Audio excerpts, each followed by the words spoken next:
Pemirsa, viral di media sosial unggahan video seorang dokter bedah di rumah Jumat, tanggal 21 November tahun 2025. Weh, aku mau dibuat ini. Ya tahu. Selesai semua tugas tak? Sudah, makan juga sudah banyak sekali nih saya. Ini Itu ya Pak. kalian makan baru ke sini. Bang belum makan. Sih sudah, tapi kan kita janjian mau mukbang. Itu Pak. Yang makan Bang. terus pikirannya. Nggak bisa nih. Udah bisa nih. Aduh. Yang lain. Langsung habis. Bagus. Ada ide kamu apa yang bakal kita lakukan di sini? Oh, saya tahu. Anu mau kalian? Makan lagi. Bukan makan ini. Bukan makan ini. Kayaknya maksud minum matcha. Apa di? Gosip mau. Gosip. Gosip ini. Aduh. Tapi zaman teman tak. Tunggu dulu. Ya. Jule. Kata Jule lagi. Lebih berbobot dong. Ya kan kita kan anak kedokteran toh, jadi kayak Betul. harus kayak di ranah kesehatan Gosip harus berat-berat. berbobot berat-berat tuh ya. Saya memberikan pembahasan nih, Hah? Tunggu dulu. Ada nggak sih kemarin yang Iya ada. Aisyah toh yang kayak bagaimana menurut? Ini ada kasus yang viral masih agak hot, sumpah. Wow. Karena barusan kejadian November nggak sih? baru iya banget, masih baru. Katanya ada dokter yang ngeviralin kayak betapa bobroknya RSUD yang dia di situ praktek, dan justru malah dokter itu yang kena ininya, impasnya. Padahal kan kayak mau buktiin kebenaran, gimana sih? Mana banget. Astaga, aku kira ling-ling tugas sih kamu kirim.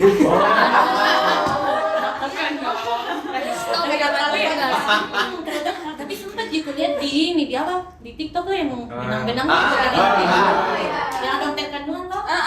Ih, bayangkan guys kalau Bayangkan tuh kalau di sesar terus. Gampang Tapi asik gak sih yang gitu? Siapa? Mana? Satu, dua, tiga. Halo semuanya.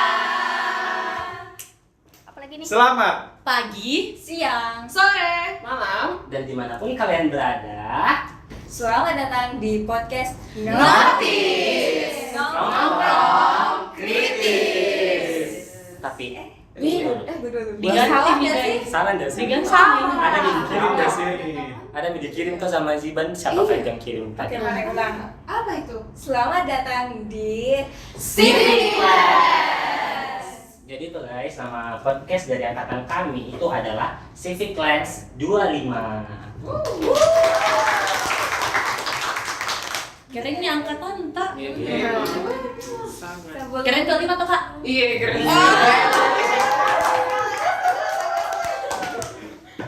Itu perkenalan Perkenalan diri dulu aja dah sih. deh. Tak Tak kenal kenal maka tak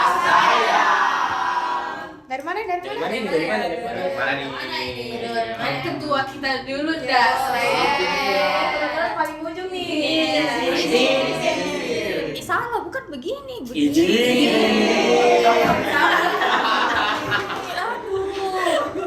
Jadi, halo semuanya, perkenalkan nama saya Muhammad Azikri, akrab disapa Aziz, sebagai ketua kelompok dari kelompok 13 dengan NIM channel 11251105.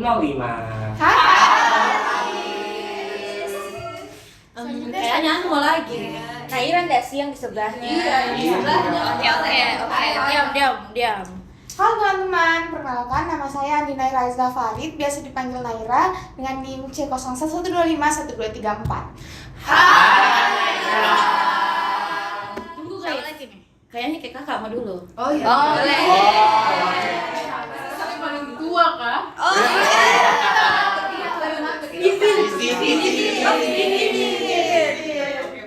Halo teman-teman semua, teman-teman 25. Perkenalkan, aku Andi Maulida Nur Sapana, biasa dipanggil Lili dengan NIM C 0112311163. Hai kali. Oh, bentar aja memang mukanya guys sedang Iya. Aduh, yang paling berisik ini. Ayo, boleh silakan. Siapa ini? Nabil atau Go? Si paling makan. Yang paling makan sama. Aduh, supik gitu. Sulit. Masuk. 1, 2, 3. Nah, Jangan sulit. Apa ini? Ini. oke, boleh. Oke. Sekali lagi. 1, 2, 3.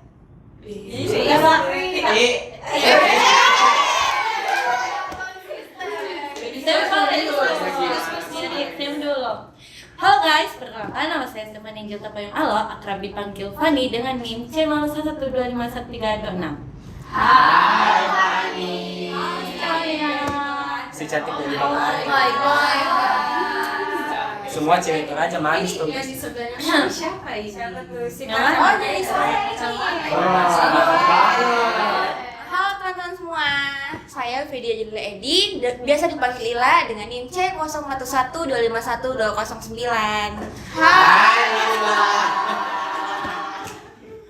Oke. jangan jauh-jauh, sampingnya lagi Pak. Selesaikan di pala. Kalau diselesaikan. Oke, nah.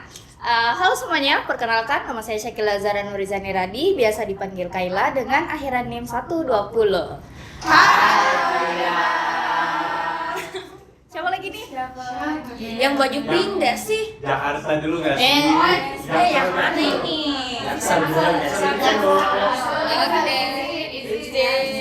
Halo semuanya, jadi perkenalkan aku Keisha Cahaya Biawan, akan dipanggil Keisha dengan NIM C01125170.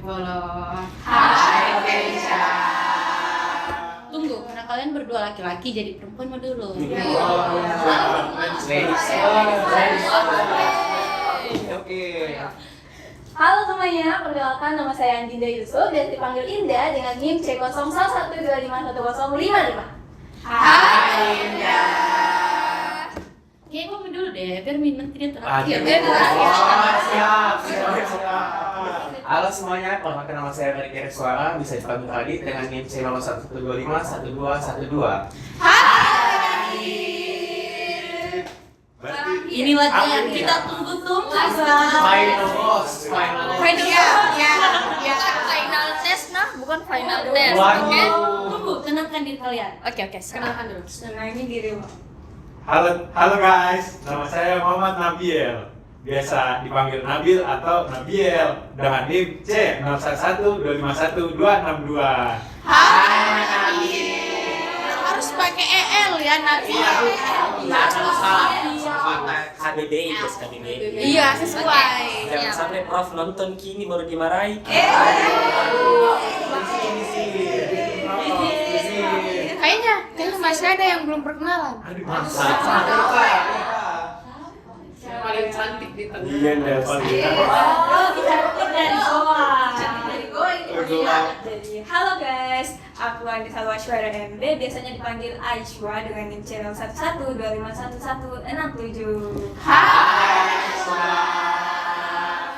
Jadi guys, pada kesempatan kali ini aku akan jadi host di podcast ini. Angkas ya. Tunggu guys, ada kelupaan. Apa itu? Kelompok. Harus satu orang. Betul sekali. Kita kelompok apa sih? Kelompok yang terlemah. Aji semua yang perkenalkan ya sih, yang mulai. 1, 2, 3. Kami dari kelompok 13. mulai nih dasi, weh. Harus mikir serius ini, weh. Serius ya pembahasan berat nih. Siap-siap ya bahannya agak berat ya dan hot. Jadi temanya kali ini yakni integritas di meja operasi saat kebenaran dokter dibungkam. Pembungkaman. Banyak sekali. Katanya demokrasi. Kok dibungkam? Jadi aja. Gimana integritas? Betul banget. Hari ini kita bakal ngobrol bareng 11 suara, 11 sudut pandang dan satu benang merah, integritas. Oh my god. Satu ini intinya yang membahas di integritas. Weh, garis merah di bawah. Garis merah. Integritas. Jadi guys, beberapa waktu terakhir itu public atau FYP lah. FYP. Karena kayak gitu ya. Katanya ada dokter yang gimana ya, dia lagi operasi. Nah, terus bayangin guys, benang yang digunain pas operasi itu kayak rapuh banget. Yang kalau ditarik-tarik langsung putus. Ih, takut. Dibayangkan Radit kalau kau dijahit tanganmu mas saja. Terus pakai benang itu. gampangnya terbuka. Bisa infeksi lagi. Betul sekali. Kena sepsis masalah. Jadi dokter itu rencananya malah udah diviralin lagi. Dia ngeviralin tentang bagaimana bobroknya sistem dan fasilitas di RSUD itu. Kita sama aja ya guys. Ada gitu. Adalah pokoknya. Ya, terus malah dokternya kayak dikenain sanksi. Padahal kan dia Yang salah siapa? Yang kena siapa? Jadi dia diancam gitu sama rumah sakit. Ya betul. Jadi kita ini sebagai calon dokter, sebagai teman sejawat, menurut kalian gimana sih? Mulai dari saya nih guys sih. Boleh. Silahkan kedua. Gimana sih? Gimana sih menurut kamu? Jadi menurut saya itu toh kita sebagai teman sejawat itu jujur. Seorang dokter itu kayak tidak semuanya tentang ilmu gitu kan. Ya, kita seorang dokter itu harus juga punya integritas. Kayak Rudy seorang dokter punya ilmu tapi tidak punya integritas. Jadi memang tidak pintar. Enggak semuanya pintar. Seperti yang dikatakan kemarin pas BCLT podcast. Betul. Terus kayak kadang kita ketemu suatu situasi, terus di mana keputusan medis itu harus menyesuaikan sama sistem. Kayak misalnya kita bekerja di rumah sakit ini, kita punya ilmu, tapi fasilitasnya itu kayak tidak memadai. Jadi bagaimana cara kita tuangkan ilmu sedangkan fasilitasnya itu tidak bisa. Jadi SDM-nya udah oke, tapi SDM-nya oke, tapi tidak ada uang yang baik. Kemudian kayak masalahnya di sini, kalau tekanan sistem itu bikin dokter kayak tidak bisa jujur secara klinis. Dilema gitu ya. Kayak bimbang kayak begitu kayak. Jadi bagaimana maka ini dia harus kabur sama pasien atau bagaimana? Bahayanya itu. Mana boleh begitu. Tidak boleh. Mendingan dibilang mas. Terus kayak integritas kita itu sebagai dokter diuji karena kita disuruh kompromi sama hal yang kita tahu sebenarnya kita tahu bahwa itu tidak benar. Kayak itu misalnya itu yang kayak jarum, kita sebenarnya dokter tahu kalau jarum ini tidak pantas digunakan, tapi mau tidak mau dia harus gunakan karena dia takut sama instansi yang menaunginya toh. Ada tekanan yang tekanan diberikan. dirinya kayak dia kayak bimbang kayak di antara tengah-tengah begitu Ya, mau nggak mau. mau tidak mau harus dilakukan. posisinya dia kan berarti menyuarakan salah, dia pun salah. Benar. Iya. Setuju. Terus ada gak sih pandangan lain dari kalian? Kalau menurutku ya, selain dari sisi integritasnya juga toh, kita harus lihat kalau di ruang operasi itu di meja operasi bukan cuma tentang teknis guys, kayak bukan cuma kita mengandalkan skill saja, kita juga sebagai dokter toh harus punya moral. Kayak ini tuh yang kita tangani itu juga manusia, itu pasien. Kita masa kalau misalkan kita mau kerja baru tidak sesuai dengan standar, kita nggak bilang kayak ini bahaya ini buat pasien, harusnya kita bilang begitu. Masa mau kita cuma lakukan sesuai teknis baru ternyata itu tidak sesuai moral, baru itu kan manusia guys, kita juga harus Manusiakan manusia. Tuh, jadi kayak menurutku dari dokter juga kita harus punya moralnya guys, karena kita menangani manusia, kita sesama manusia toh harus bermoral. Terus karena itu pasti pasien juga kena dampaknya kan. Iya. Gimana tuh? Menurut kalian ini ujung-ujungnya siapa yang paling kena dampaknya? Pasien toh? Pasti. Jadi tuh dari kasus ini yang dibuka itu bukan cuma alat medis yang tidak layak, tapi bahaya juga untuk pasien. Jadi tuh itu alat medis sangat penting karena kalau alatnya bermasalah, risikonya bisa langsung ke ibu dan bayinya. Betul sekali. Pasien semua. Iya, terus toh keselamatan pasien itu datang dari kejujuran, guys. Ya. Betul sekali. Ini setuju. Ini Itu titiknya dari kejujuran. Iya. Kalau dokter sudah tahu alatnya tidak aman, tapi disuruh diam toh, itu sama saja simpan bahaya. Betul banget. Mungkin sekarang belum terjadi apa-apa, tapi kita tidak tahu nanti siapa yang jadi korbannya. Kedepannya lagi bisa lebih banyak. Betul sekali. Kalau dibiarkan. Kalau dibiarkan. Nah, jadi pasien datang ke rumah sakit itu dengan harapan dan kepercayaan. Mereka percaya dilayani dengan aman dan benar. Pasti mau Begitu toh? Iya. Tapi kepercayaan itu bisa hilang kalau masalah ditutup-tutupi. Kayak pasien datang maunya sembuh tapi malah tambah sakit. Benar sekali. buang-buang duit juga nggak sih kalau banget waktu datang uang ke lagi.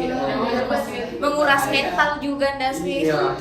Jadi tuh guys, di sini itu integritas dokter jadi benteng terakhir pasien. Kalau benteng ini runtuh, yang terancam itu bukan nama rumah sakit tapi apa? Pasien. Nyawanya pasien. Nah, ini bisa mempengaruhi kayak suara dokter, dasi, terus bakal muncul kayak konflik-konflik kepentingan yang mungkin tidak terlihat. Jadi menurut kalian gimana sih? Nah, kalau itu guys, aku punya pandangan sendiri sih. Walaupun ini sebenarnya susah gitu loh buat dibuktikan, kecuali Iya. dokter ini sudah terbukti ada bukti chat atau bagaimana. Jadi menurutku ini dokternya itu kan bisa jadi berpihak pada suatu jenis alat lain, dalam artian misalkan ada Coca-Cola, Sprite, misalnya yang dipakai dokternya ini Sprite, tapi alat yang dipakai rumah sakit ini Coca-Cola. Sedangkan si dokter sudah dibiayai oleh Sprite. Nah, itu maksud tuh. Berpihak gitu. Ah, iya. Bias ya. Kayak kasus FGD kemarin. Betul. Kita sudah diskusikan itu. Kita sudah diskusikan tuh. Itu susahnya. Terus kan, padahal secara etis itu loyalitas utama profesi dokter itu kepada pasien itu kan untuk menyelamatkan pasien, untuk meningkatkan tingkat kesehatannya. Beda tujuan sebenarnya. Iya.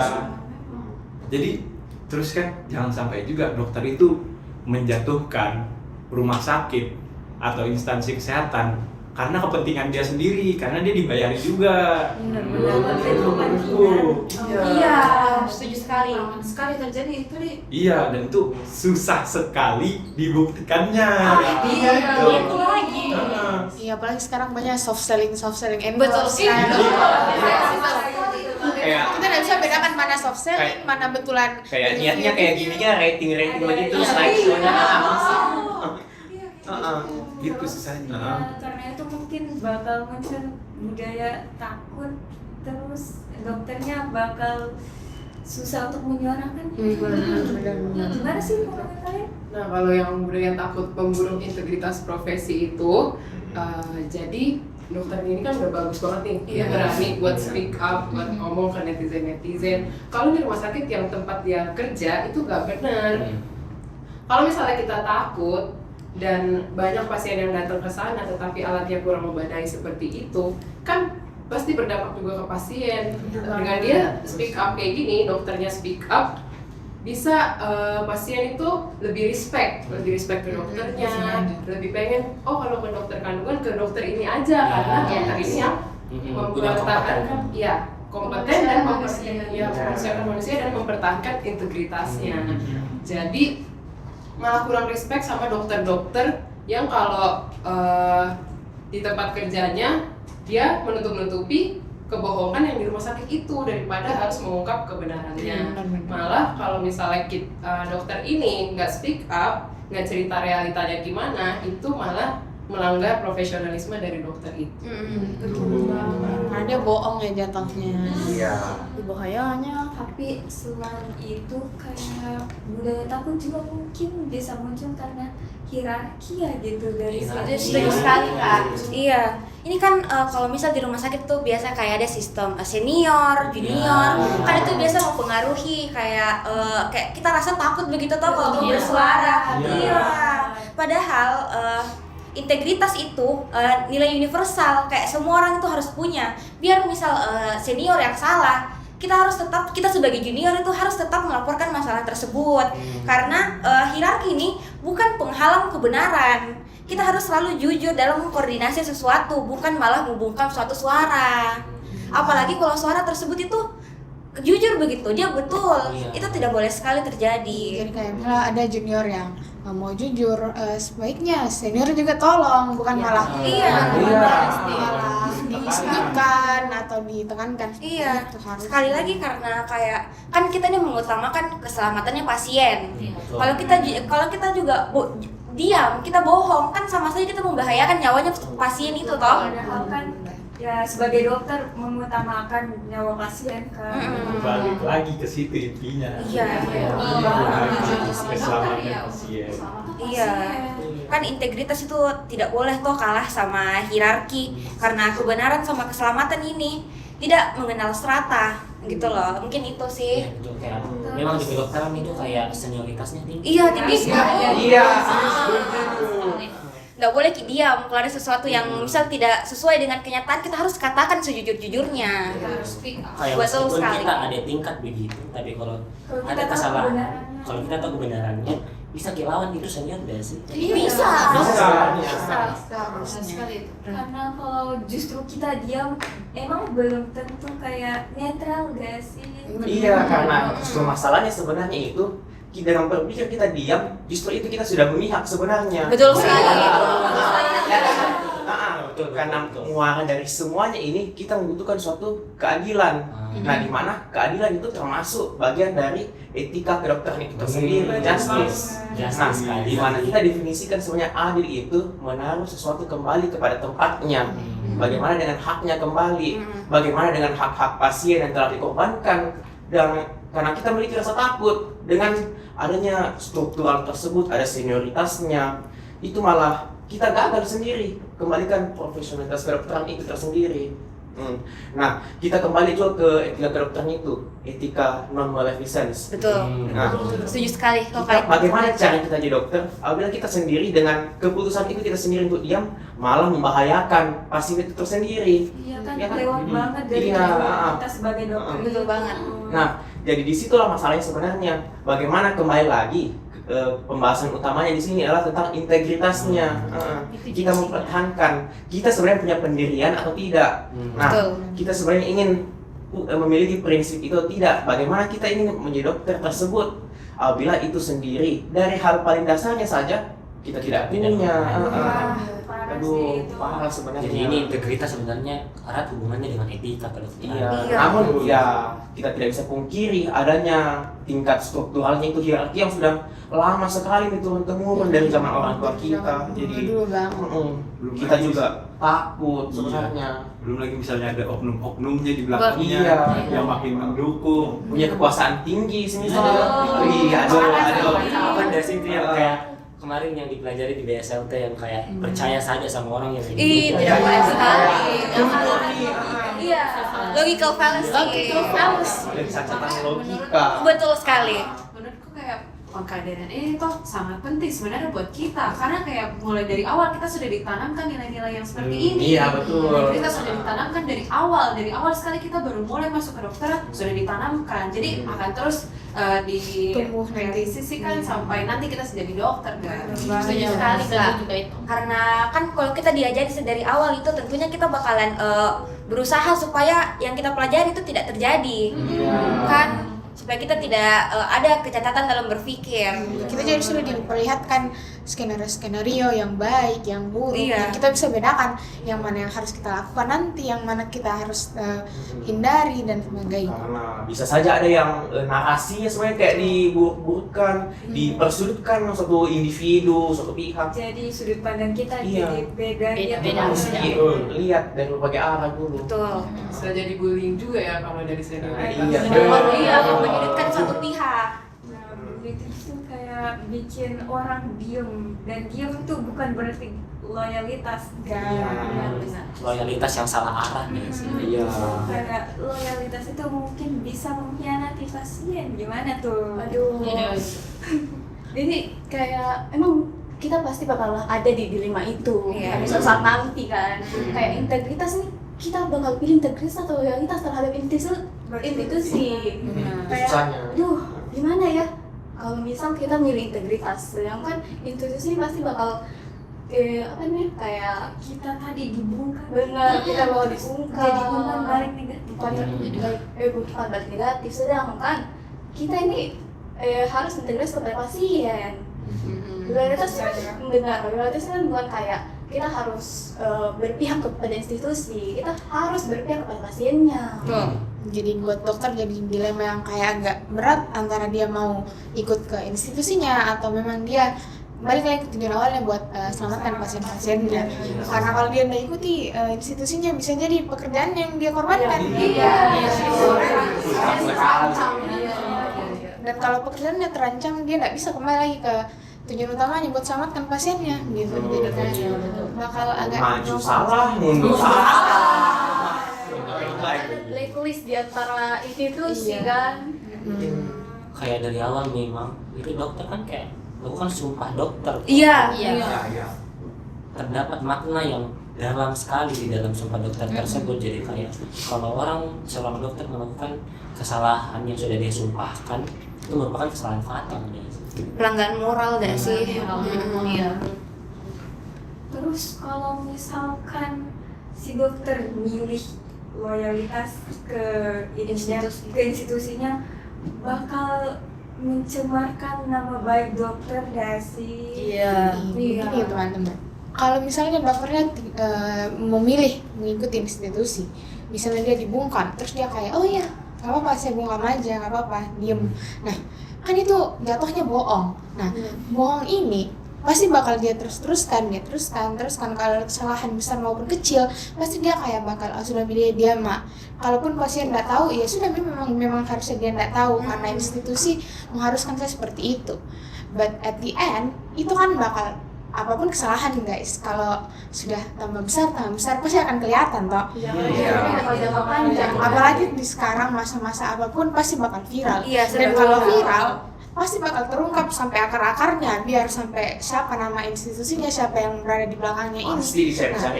Nah, apalagi kalau viral di TikTok zaman sekarang, apa sih yang susah tuh di TikTok sekarang?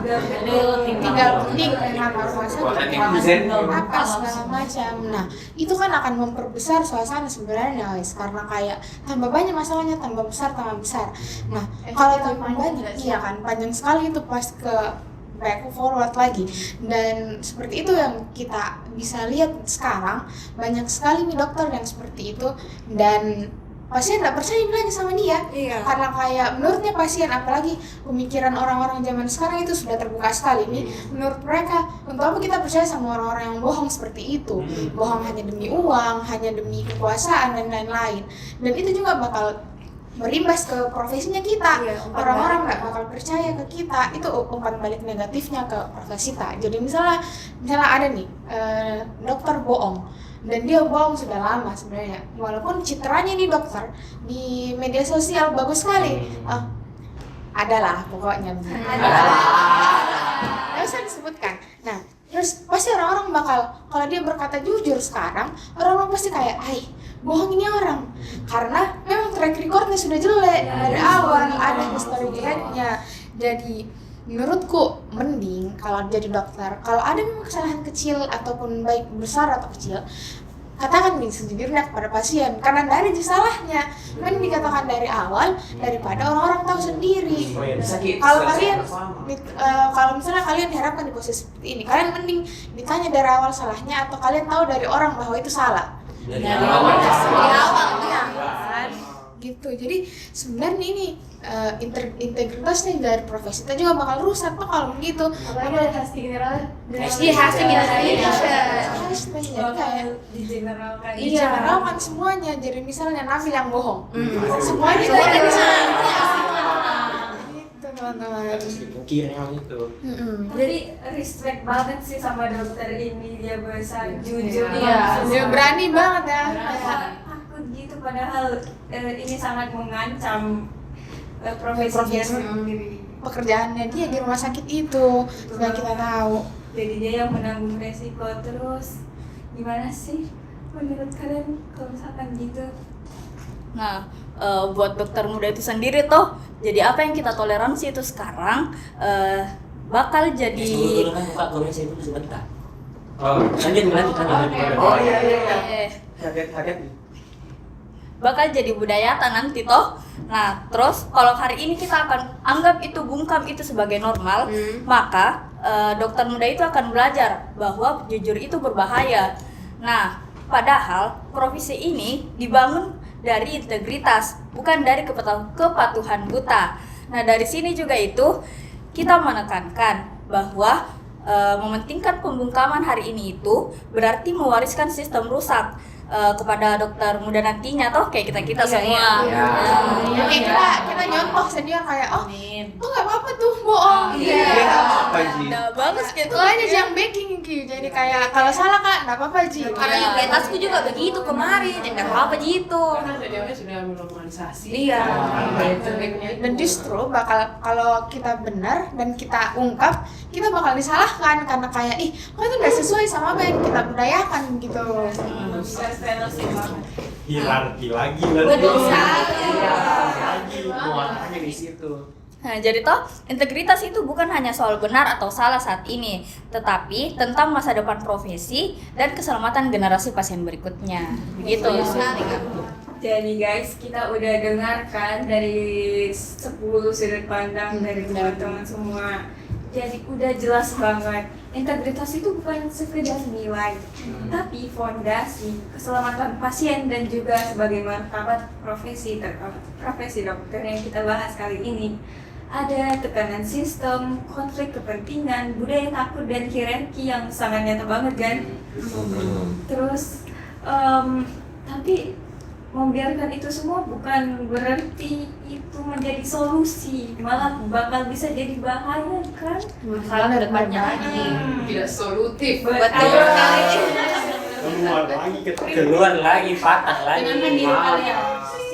Jadi diam itu bukan berarti netral, patuh bukan selalu benar, dan loyalitas sejati bukan harus ke institusi semata, tapi pada pasien juga, dan sumpah dokter. Terus kalau hari ini integritas kita tidak jaga, gimana ke depannya? Bakal merusak kepercayaan publik, kepercayaan masyarakat tentang dokter itu sendiri juga kan. Setuju. Kalau kayak integritas dikorbanin demi kenyamanan, demi hierarki, itu maka bakal mempertaruhkan nyawa pasien dan ya seperti yang tadi bilang, kepercayaan masyarakat lagi. Iya, pasti orang-orang nggak bakal percaya lagi sama dokter. Kayak ngapain ke dokter, orang dokternya bohong. Jangan sama dokter ini, banyak bohongnya. Betul. Terus nanti kalau misalnya udah gak percaya dokter, nanti masyarakat malah mulai berobat ke Alternatif. Yang lebih bahaya lagi mungkin. bisa timbul yang penyakit baru. notabene-nya itu bahaya sebenarnya, bukan malah menyembuhkan. Angka komorbiditas, angka kematian itu bisa naik. Ditemukan barang-barang sembang dalam tubuh kita, tabunnya. Jadi guys, semoga obrolan pada kali ini bukan berhenti di telinga kalian atau telinga kita semua, tapi sampai ke hati nurani kita semua, dan pelan-pelan mendorong kita untuk membangun integritas dalam diri juga, terutama kita sebagai calon-calon dokter nantinya. Amin. Walaupun ya ada aja yang jadi resiko itu gitu kan. Oke, sudah? Selesai kita obrolan kita kali ini. Iya, Saya gosip hotnya. Berat sekali pembahasan kita. Ingat harus jujur, ingat itu harus jujur. Integritas nomor 1. Iya. Nomor 1. Lega nggak sih keluarin semua? Kayak udah keluarin dia Kayak bohong banget. Oke, tutup nih. Boleh. Baik, mungkin cukup sekian podcast dari kelompok 13 untuk memenuhi tugas POA BSLT tahun 2025. Kami sebagai kelompok 13 pamit undur diri. Wabillahi taufiq wal hidayah. Wassalamualaikum warahmatullahi wabarakatuh.